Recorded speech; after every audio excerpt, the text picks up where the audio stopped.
ako gibati nagatugnaw.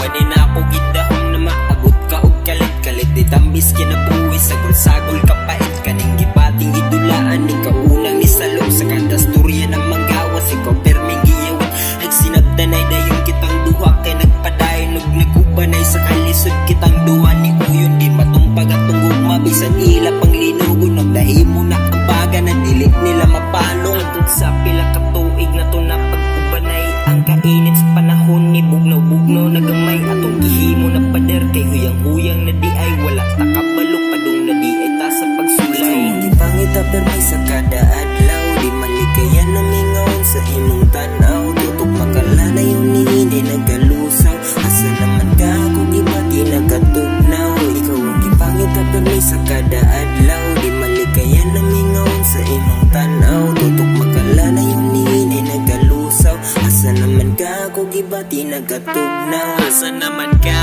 nanak ko dire dugay gahuwat sa imong isi. Dugan magkisi-kisi pag makita mong isi. Tambal ka sa kasing-kasing nako nagkugisi.